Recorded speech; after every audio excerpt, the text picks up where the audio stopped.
సంగతి ఏందో ఎవరైనా లెక్కేందో అన్ని కూడా లెక్కలు తీద్దామని మనవి చేస్తా ఉన్నాం. ఈ రకంగా మనం ముందుకు పోవాలి.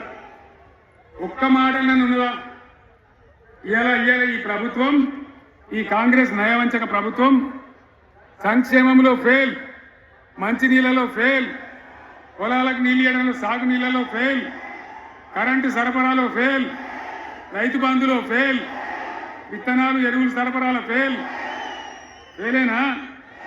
ధాన్యం కొనుగోళ్లలో ఫెయిల్, పల్లెలు పట్టణాల అభివృద్ధిలో ఫెయిల్, భూముల ధరలు పెంచడంలో ఫెయిల్.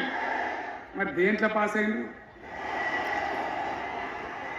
ఎటువంటి అటు ఒర్రుడు, దేవుళ్ళ మీద ఒట్లు పెట్టుడు, అబద్ధ వాగ్దానాలు చేసుడు,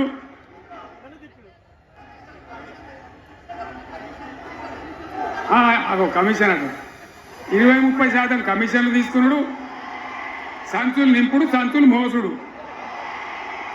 అంతేనా? కరెక్టేనా ఈ మాట అన్నా? కరెక్టేనా? నేను చెప్పి అన్ని ఫెయిల్ అయిందా ఈ ప్రభుత్వం? నిజమైంది ఒకసారి చేతులు లేవటరు దయచేసి. స్టేజ్ మీద లేవటరా? ఫెయిలేనా? ఈ మాట 20% 30% కమిషన్లని నేను అంటలేను. ఎవరన్నారు?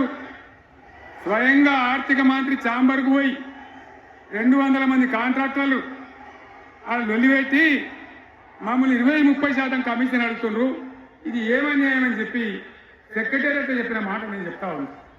ఈ విధంగా మాజీ సర్పంచులు పాపం వాళ్ళు పనిచేసిన మా బిల్లులు ఇవ్వమని అంటే వాళ్ళ గోస ఉంచుకుంటారు.